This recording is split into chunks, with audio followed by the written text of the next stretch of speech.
देखिए, जय माता दी। आज की ये प्रेस वार्ता बारीदार संघर्ष कमेटी की तरफ से रखी गई है और मैं आप सभी मीडिया के साथियों का शुक्रिया अदा करता हूं कि आप बड़े कम समय में हमारी बात सुनने के लिए यहाँ पे आए हो। मैं आपके माध्यम से ये बताना चाहता हूं कि आप सोशल मीडिया पे आप सुन रहे होंगे कि जो भी जहाँ पे इशू बना हुआ है, ये मेडिकल कॉलेज जो श्री माता वैष्णो देवी यहाँ पे बना है उसको लेकर, और उसमें जो पहली लिस्ट निकली है उसमें जो पहले बैच में 50 जो स्टूडेंट वहाँ पे आए हैं और उनमें आपने देख लिया कि 47 के करीब नॉन हिंदू हैं। तो ये मैं कहना चाहता हूँ, ये सिर्फ एक लिस्ट की बात नहीं है। जहाँ पर बारीदार संघर्ष कमेटी समय समय पर जहाँ पे इस चीज का विरोध करती रही है, जो मंदिर के पैसे का दुरुपयोग श्राइन बोर्ड द्वारा किया जा रहा है और सनातन का पैसा, मंदिर का पैसा, हिंदुओं के मंदिर का पैसा दूसरी धर्म के लोगों को उसका बेनिफिट पहुंचाया जा रहा है, जो बारीदार संघर्ष कमेटी समय समय पर इसका विरोध करती रही है। मैं आपको बताना चाहता हूं, ये सिर्फ मेडिकल कॉलेज की बात नहीं है।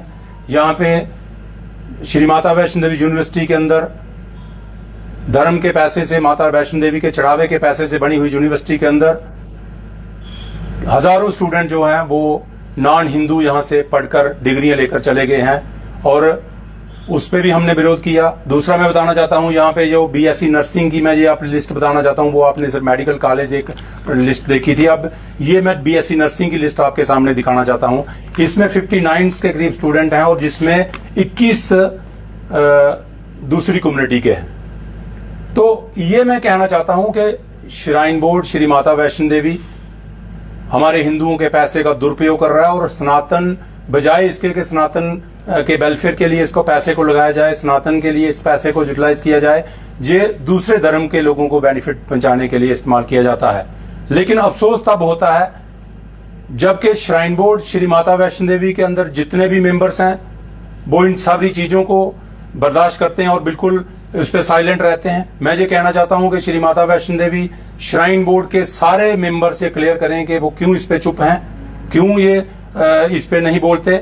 और उसके साथ साथ मैं ये बताना चाहता हूं कि जैसे यहाँ पे हमारे विधायक जो हैं श्री माता वैष्णो देवी कॉन्स्टिट्यूंसी के श्री बलदेवराज शर्मा जी, मैं उनसे भी ये पूछना चाहता हूं, हालांकि मैं उनको श्री माता वैष्णो देवी कॉन्स्टिट्यूंसी का विधायक कम और श्री माता वैष्णो देवी श्राइन बोर्ड का विधायक ज्यादा मानूंगा, क्योंकि हर समय वो श्राइन बोर्ड की बातें करते रहते हैं। लेकिन मैं विधायक साहब को ये भी पूछना चाहता हूं कि ये जो हमारे सनातन का पैसा, वैष्णो देवी के चढ़ावे के पैसे से दूसरी कम्युनिटी को जो बेनिफिट दिया जा रहा है, इसके ऊपर आप चुप क्यों हो? क्या कारण है कि आप इस पे नहीं बोल रहे हो? और उसके साथ साथ जो भाजपा के 28 विधायक जो जीत के गए हैं वो भी इस पे ऊपर एकदम मौन है। कोई बात उन्होंने आज तक नहीं की कि क्यों हिंदुओं के पैसे का दुरुपयोग किया जा रहा है। जबकि बाकी जितने भी इंस्टीट्यूशन है, चाहे वो आप मस्जिद ले लीजिए, गुरुद्वारे ले लीजिए, चर्च ले लीजिए, उनके चढ़ावे के पैसे का इस्तेमाल उन्हीं के उत्थान के लिए, उन्हीं के वेलफेयर के लिए किया जाता है।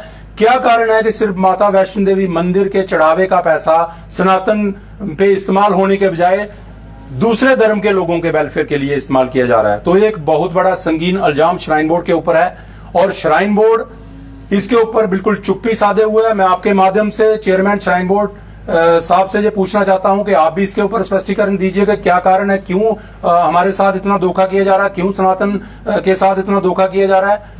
तो मैं इसके साथ एक और भी बात जहां पे ऐड करना चाहूंगा। आपको पता होगा, आप मीडिया ने सारा कवर किया था कि जब जहां पे कोविड चल रहा था, हमारे माननीय डॉक्टर जितेंद्र सिंह जी जो सेंटर में पीएमओ में मंत्री हैं, उन्होंने बाकायदा लाइव ये कहा था, दिशा की मीटिंग में ये कहा था और बीसी उन्होंने की, उसमें उन्होंने ये लाइव कहा था, मीडिया ने उसको कवर किया था। उन्होंने कहा कि बहुत जल्दी श्राइन बोर्ड का पुनर्गठन किया जाएगा और पुनर्गठन जब श्राइन बोर्ड का होगा उसमें बारीदारों की तरफ से भी एक मेंबर रखा जाएगा, लोकल लोगों की तरफ से भी मेंबर रखा जाएगा। लेकिन मैं आपके मीडिया के माध्यम से जनता को यह बताना चाहता हूं कि श्राइन बोर्ड का पुनर्गठन हुआ, श्राइन बोर्ड के मेंबर नहीं बनाए गए, लेकिन बारीदारों का उसमें कोई मेंबर नहीं आया, लोकल कोई मेंबर नहीं आया, बल्कि जो जहां पे कह रहे थे डॉक्टर जितेंद्र सिंह जी, उनके भाई जो स्वर्गीय श्री देवेंद्र सिंह राणा जी की वाइफ को उसमें मेंबर बनाया गया।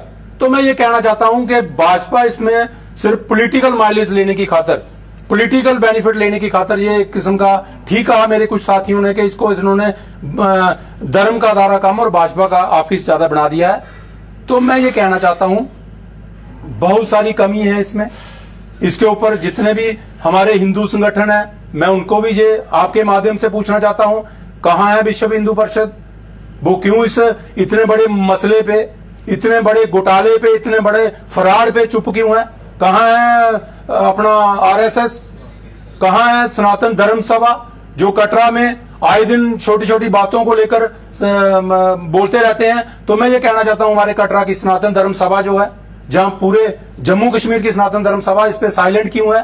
क्योंकि ये सनातन के खिलाफ नहीं है और सनातन का पैसा दूसरे धर्म के लोगों को खुश करने के लिए, उनको वेलफेयर के लिए लगाया जा रहा है। तो क्यों नहीं ये बोल रहे हैं? ये कहीं ना कहीं मुझे लगता है कि ये सारे के सारे संगठन जो अपने आप को कहते तो हिंदू हैं, लेकिन हिंदुओं के सबसे बड़े विरोधी जे हैं।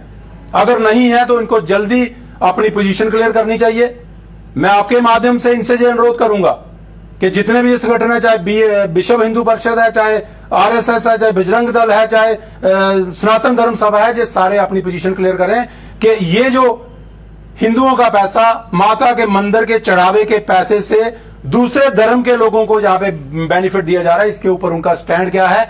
बड़ी जल्दी उनको ये अपना स्टैंड क्लियर करना चाहिए। इसके साथ साथ मैं एक और बात करना चाहूंगा, यहां की भाजपा जो है कटरा की, मैं बताना चाहता हूं डिस्ट्रिक्ट रियासी की भाजपा, उसमें चाहे हमारे डीडीसी चेयरमैन श्राप सिंह नाग जी, वो भी इसके ऊपर अपनी पोजीशन क्लियर करें। कभी आज तक नहीं बोले कि इतना बड़ा ये हिंदुओं के साथ विश्वासघात क्यों किया जा रहा है, इतना बड़ा धोखा क्यों किया जा रहा है। यहाँ के जो लोकल डीडीसी हैं वो क्यों नहीं बोले, और खासकर यहाँ के डिस्ट्रिक्ट प्रेसिडेंट जो रोहित दुबे जी हैं, मैं आपके माध्यम से उनसे भी ये अनुरोध करूंगा कि आप भी, अब समय आ गया कि आप भी अपनी पोजीशन क्लियर करिए कि इतने बड़े फराड पे, ये हिंदुओं के पैसे का दुरुपयोग जो किया जा रहा है और सनातन के पैसे का इस्तेमाल दूसरे धर्म के लोगों के लिए किया जा रहा है, उनको भी अपनी पोजीशन क्लियर करनी होगी।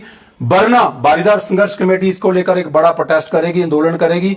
जिन संगठनों ने इस मसले को उजागर किया, मैं उनका शुक्रिया अदा करता हूं, क्योंकि उन्होंने इस मसले को हाईलाइट किया। हम बड़े दिन से इसको बड़ी बारीकी से बात कर रहे थे, लेकिन मैं ये कहना चाहता हूं आज देर आए दुरुस्त आए, अभी इनको ये समझ आई सिर्फ मेडिकल कॉलेज की लिस्ट को लेकर। लेकिन मैं आपको बता दिया, जहां पे बीएससी नर्सिंग की लिस्ट ले लो, जहां पे माता वैष्णो देवी यूनिवर्सिटी के अंदर जो उसकी लिस्ट ले लो, सभी डिपार्टमेंट में इन लोगों को बेनिफिट दिया गया है। ये एक बहुत बड़ा अपराध है, स्कैंडल है, इसकी इंक्वायरी होनी चाहिए। और मैं माननीय एलजी साहब से ये अनुरोध करूंगा, क्योंकि वो श्राइन बोर्ड के चेयरमैन भी हैं, तो इसके ऊपर बड़ी जल्दी एक कमेटी बनाकर किस तरीके से आप इस पैसे को रोक सकते हो, किस तरीके से ये पैसे का दुरुपयोग को रोक सकते हो, और खासकर यहाँ पे कटरा के लोगों को, खासकर बारीदार समाज को इसमें रिजर्वेशन मिलनी चाहिए। खासकर कटरा के लोकल लोगों को, जो सनातनी है, उनको सब इसमें रिजर्वेशन मिलनी चाहिए, और जम्मू प्रोविंस के सभी लोगों को इसमें रिजर्वेशन मिलनी चाहिए। हमने बड़ी बार बोला है कि जैसे माता वैष्णो देवी यूनिवर्सिटी के जो बनी, उसमें लोगों की जमीन ली गई, बड़े कम दामों पे 10-10 हजार रुपया कनाल के से जमीनें ली गई, लेकिन उनको वहां पे कोई रिजर्वेशन नहीं दी गई। नारायणा में कोई रिजर्वेशन नहीं दी गई, और आज जो मेडिकल कॉलेज बना उसमें भी कोई रिजर्वेशन नहीं दी गई। तो मेरा ये क्या मानना है कि बड़ी जल्दी इस पे श्राइन बोर्ड को संज्ञान लेना चाहिए और रिजर्वेशन एक पूरी लाए, ताकि ये हिंदुओं का पैसा हिंदुओं के वेलफेयर के लिए लगे, ना कि दूसरे धर्म के लोगों को खुश करने के लिए लगे। शाम जी, एक सवाल मेरा आपसे ये है कि कोई भी इंस्टीट्यूशन बनता है, तो जैसे मेडिकल की लिस्ट की अभी बात करें, तो जिसपे बड़ा ये बवाल खड़ा हुआ है, लोगों का ये कहना है कि 42 सीट जो है वो गैर हिंदुओं को दी गई हैं, 7 सीटें हिंदुओं को और 1 सीट सिख कम्युनिटी को दी गई है।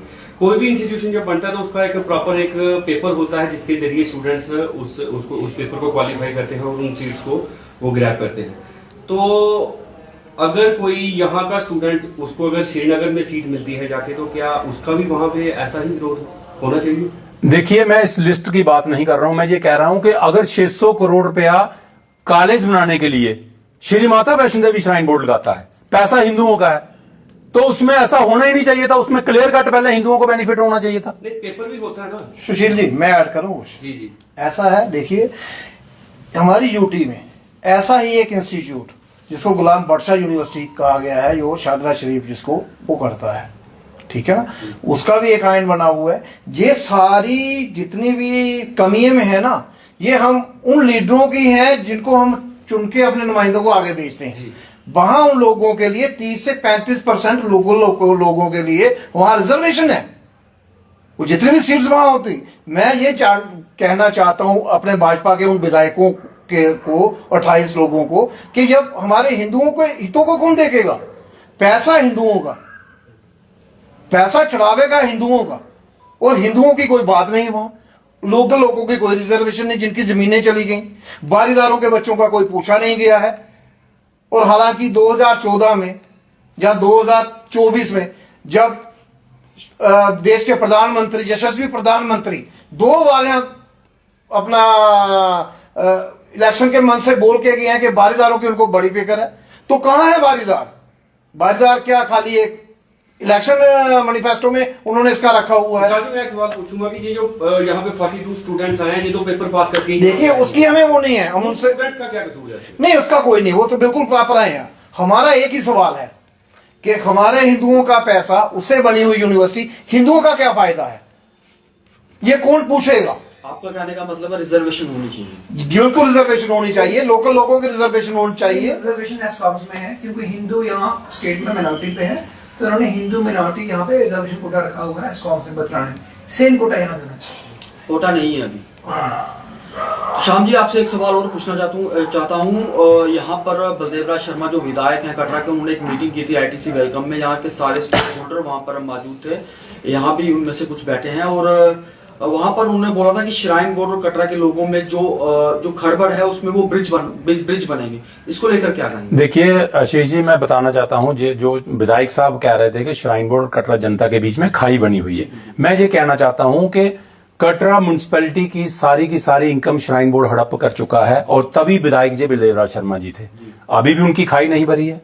न्यू ट्रैक जब वो ताराकोट ट्रैक बना तो उसमें श्राइन बोर्ड की तरफ से कमिटमेंट थी कि ना जहां पे गाड़ियां चलेंगी, सिर्फ वहां पे सामान ढोने के लिए घोड़े को जाने की परमिशन होगी। आज वहां से गाड़ियां चल रही हैं, यात्रा को वहां से चलाया जा रहा है, अभी भी खाई नहीं भरी। अभी जाकर विधायक साहब अब जब विधायक बने तो उनका प्रायोरिटी है कि यहां पे रोपवे लगे कटरा को। अब कटरा की म्युनिसिपैलिटी की इनकम उन्होंने टेक ओवर कर ली, यात्रा को बाईपास करने का पूरा कर लिया, अब रोपवे लगा रहे हैं, तो उसके बाद भी खाई नहीं भर रही। अब कटरा को पूरा बर्बाद करके जो खाई भरेगी, क्या खाई है, हम कर क्या रहे हैं? कटरा के लोगों ने श्राइन बोर्ड को क्या किया? मुझे बताया श्राइन बोर्ड ने आज तक कटरा के लिए क्या किया?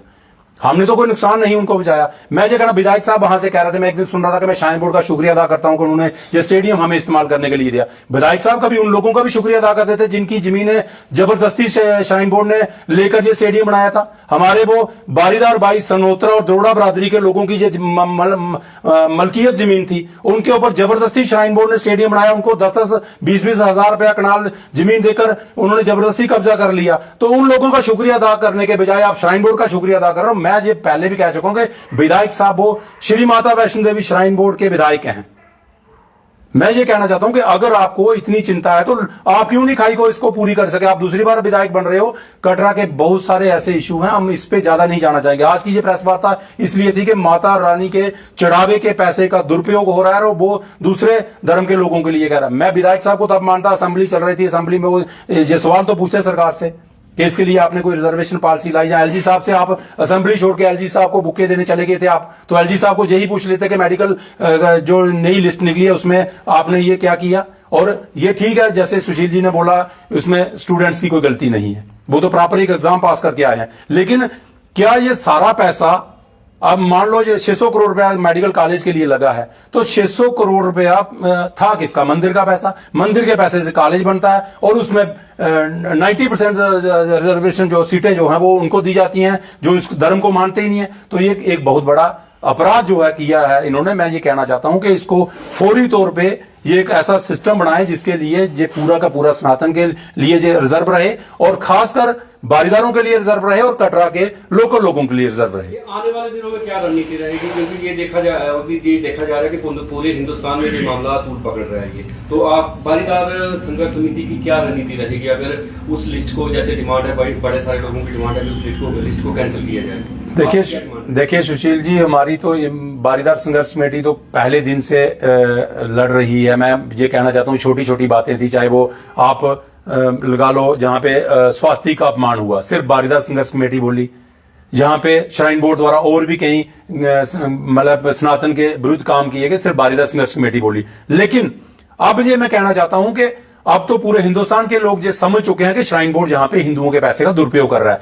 तो बारीदार संघर्ष कमेटी भी इसके लिए पूरे उसके साथ खड़ी हुई है और पूरा प्रोटेस्ट विरोध जो भी हमें करना पड़ेगा हम करेंगे, जब तक ये लिस्ट कैंसिल नहीं होगी, जब तक हमारा अधिकार हमें नहीं मिल जाता और सब जब तक ये हिंदुओं का पैसा हिंदुओं के वेलफेयर के लिए नहीं लग जाता तब तक हम भी विरोध करते रहेंगे। श्याम जी, बात करेंगे, आप बारीदारों को रिप्रेजेंट करते हैं, आप बारीदार संघर्ष कमेटी के समिति के प्रधान भी हैं और काला दिवस भी मनाते हैं। जैसे कि विशाल जी ने पहले बताया कि 2014 में उधमपुर की एक रैली में प्रधानमंत्री मोदी जी ने कहा था कि बारीदारों को उनका हक दिला के रहेंगे। उसके बाद 10 साल बीते, 2024 में फिर विधानसभा की इलेक्शन आई और उसके बाद बलदेव राज शर्मा जी ने एक शायद प्रेस कॉन्फ्रेंस भी की थी कि हमें बारीदारों की काफी चिंता है।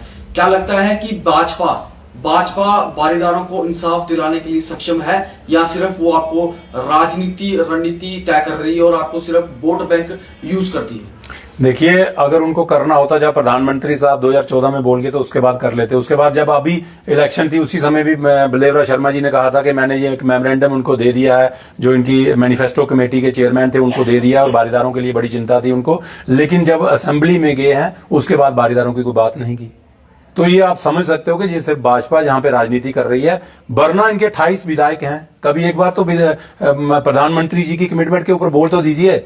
आप असेंबली में कभी 28 इकट्ठे होकर सरकार को घेरिए वहां पे कि भाई इनको ये रिजर्वेशन जहां पे दे दो, जहां बारीदारों को उनका हक दे दो। तो ये सिर्फ राजनीति कर रहे हैं। मैं आपको आपके माध्यम से एक बार फिर उनको कहना चाहता हूं, जितने भी भाजपा के जहां पे लीडर हैं, चाहे वो डिस्ट्रिक्ट प्रधान है, चाहे डीडीसी हैं, चाहे डीडीसी चेयरमैन है, चाहे विधायक साहब हैं, चाहे मेंबर पार्लियामेंट है, सबको अपनी पोजीशन क्लियर करनी होगी कि आप अब जे सनातन के लिए जिनके लिए आपको चिंता रहती है, जिनके आप वोट भी लेते हो, तो उनके लिए आप अभी आपकी अगली रणनीति क्या है, जहां इसलिए सिर्फ आपने राजनीति ही करनी है इस पे। जय माता दी।